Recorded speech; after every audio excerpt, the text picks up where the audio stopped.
I have bought quite possibly one of the rarest Game Boy Pockets to ever exist. Only 2,000 of these were ever made, and they are being sold right now on eBay for anywhere between $600 to $1,500.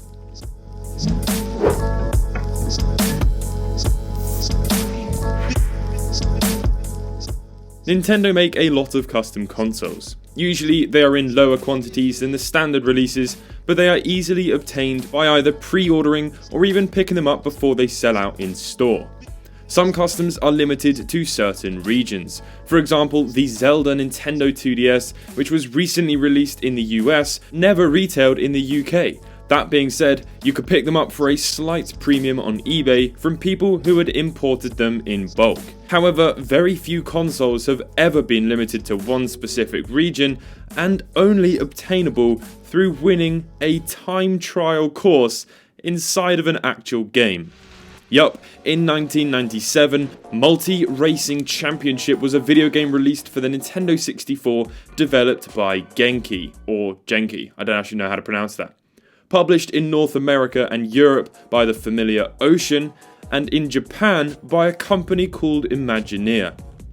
Imagineer is no small company. You may not have heard of it because it seems to have predominantly published games in Japan, but according to Moby Games, they have published 133 titles, including the recently released Fitness Boxing for the Nintendo Switch. But let's rewind back to 1997 and how to go about winning this elusive Game Boy. The back of the MRC N64 box shows an image of the Game Boy, accompanied by some text which says, 光ゲームボーイポケットがもらえるタイムトライアルキャンペーン開催中詳しくはマニュアルをご覧ください Thanks to my amazing friend Alex who has kindly translated it, it says, for details on the campaign, please see the manual. It also states that it was a time trial campaign which was a limited run between the 31st of July and the 30th of September in 1997. So my next step of the research was to look for the manual of this game, which was seemingly difficult.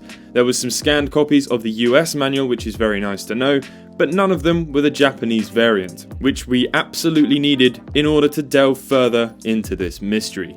But before we do go any further, I would just like to give a quick shout out to the reason this video has been made possible. Sendico.com reached out to me and asked if I was interested on doing a sponsored video on their site, which not only translates popular Japanese auction sites and shops, but allows you to bid on incredible items like this one.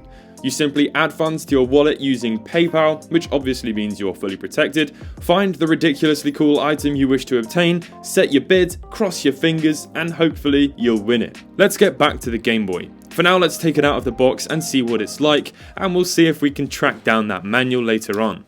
Without a doubt, the most exciting thing we've had on the table in the retro future. I am so excited. I really do have to say thank you to Sendico for providing me with this. Without any further ado, let's crack on into this box. Now, it should be worth noting, take this with a grain of salt, a pinch of salt, whatever the expression is.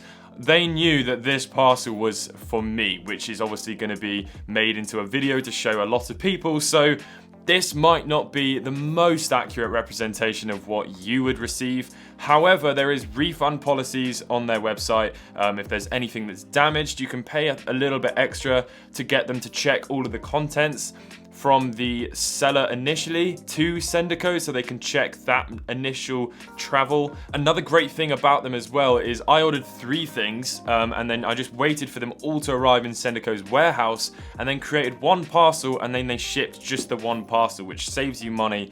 So it's just a really fantastic website.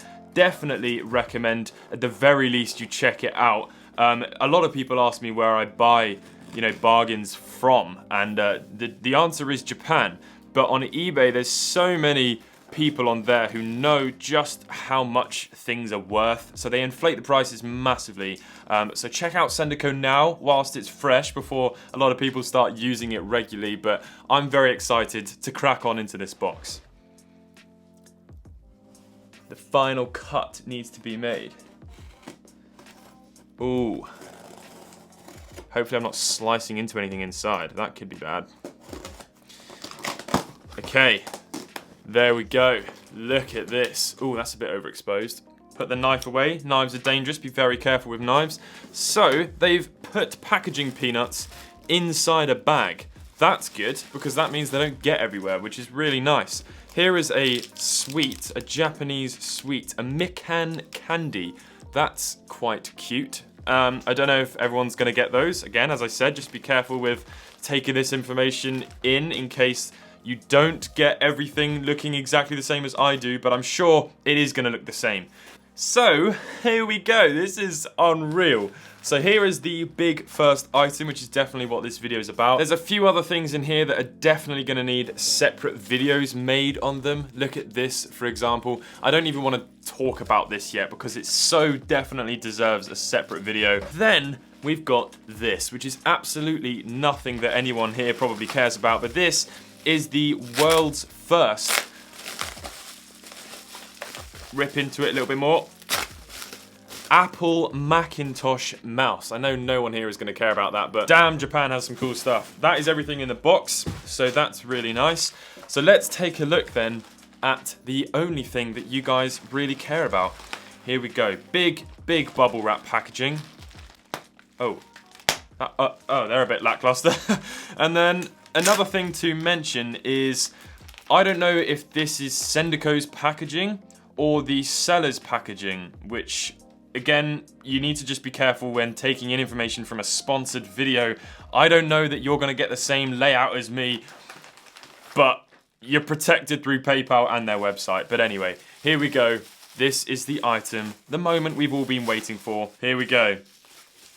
Oh my goodness gracious me. I never, ever thought I would own anything as expensive and as cool as this. It is in very good condition. My word, there's a little bit of damage here, but not too bad on the corners. So there is the Imagineer logo in the corner, which is really cool. This, by the way, is, I think, and I really tried hard to find out information on this, I think this is the only glow-in-the-dark console that Nintendo have ever made. There is some aftermarket Game Boy shells that are glow-in-the-dark, but obviously they're not officially licensed by Nintendo, so I think this could be the only Nintendo console that is glow-in-the-dark, but just let me know in the comments below if you know of any others. So I don't know what all of this says. I didn't want to ask Alex to translate everything for me, but a big thank you to Alex for translating everything so far. And we'll check out in a minute if we manage to find the manual to find out exactly how people were able to win this thing. So I'm presuming that says glow in the dark, but I'm sure someone will be able to confirm in the comments. So yeah, the corners look really good. I've ordered a acrylic box protector for this, a really thick acrylic box protector. So hopefully that will keep this nice and minty fresh. Here we go. Let's lift up the lid. And look, these flaps haven't even been like fully opened. They're quite strong still. That's really cool. So the only thing this does not have, I'm noticing immediately, is the batteries. There was 2 sealed Max-L batteries, but I can imagine they've taken that out for a precaution of leaking purposes. But yeah, we've got all of the documentation in here. On the back of this manual should be the serial number, which shows what number I have, which is number 1139 of 2000. Not a particularly interesting number, but very cool nonetheless. So yeah, it just has a little list of, you know, the things you should and shouldn't do with your Game Boy in here, but all of this stuff is, you know, exactly the same. Go away. Which is number 1139 of 2. Very cool nonetheless, just has a little list. Hey Siri, go away. Okay.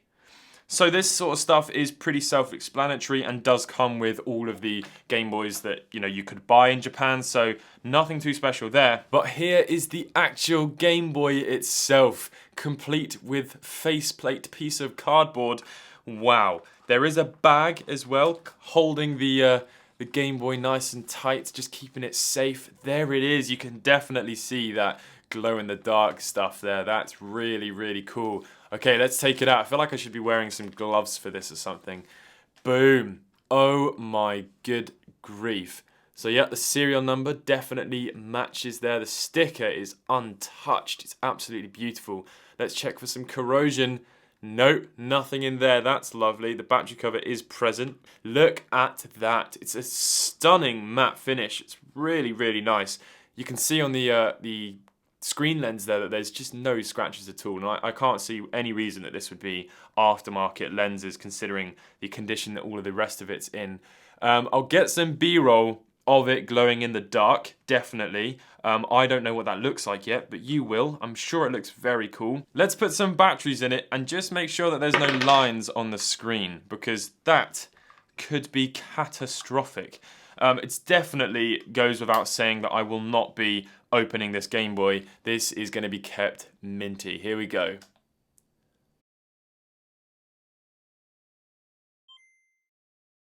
Sorry if that was a bit drawn out. It's a once-in-a-lifetime experience for me to unbox something so special, and I wanted to show every moment of it. Let's turn our attention back to the man you will hunt. I was able to find a seller on eBay selling a complete copy of the game. I sent them a message to ask them to take a photo of the inside of the manual, and lo and behold they got back to me with a lovely high resolution picture of the manual. So I sent that to my genius Japanese fluent friend Alex, and he sent me this back. He not only translated the page for me, but created an English version of the manual. Honestly, a huge thank you to him. So it says here at the top that on Multi-Racing Championship for the Nintendo 64, pick Time Trial mode, select the normal course and drive. Once you've done the best you can, send a picture of your personal record to Imagineer. On the closing date, Imagineer will sort the records from fastest to slowest, and the 2,000 competitors with the fastest times will win one of Imagineer's glowing Game Boy Pockets. I'm not sure how many people entered, but I might have some information to suggest it wasn't as many as Imagineer had anticipated.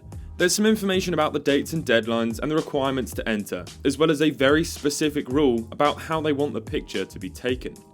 Right at the bottom of the page, there is some information regarding 2 waves of giveaway for each different deadline. Now, clearly more than 1,000 were physically produced, as we know my number is 1,139. However, in the spam of photos I sent Alex for information, he noticed something which had previously not been discovered online. The back of my manual has a sticker on it. This sticker is able to confirm that this is a part of a giveaway that Imagineer had hosted. However, it doesn't state anywhere anything to do with Multi-Racing Championship. After contacting another owner of the Imagineer Game Boy Pocket who kindly provided me with a photo of the back of his manual, we were able to figure something out. The manual he had sent me doesn't have the same sticker, but specifically mentions Multi-Racing Championship. Mine, on the other hand, mentions a different game entirely, Medarot, which is another game Imagineer had made. So just when I thought I had figured it all out, all of my detected work had to be repeated. Now unfortunately, there doesn't seem to be a single Medarot game which has any information about the Imagineer Game Boy on the back of the box, which means unless I was to order every single Medarot game and look inside of the manual for each one, I wasn't going to be able to find any info on this new competition. I searched high and low for more info on the competition and I wasn't able to find anything. Plus, we didn't even know the competition was advertised inside of a manual, so unfortunately, this is going to have to be a video for another day.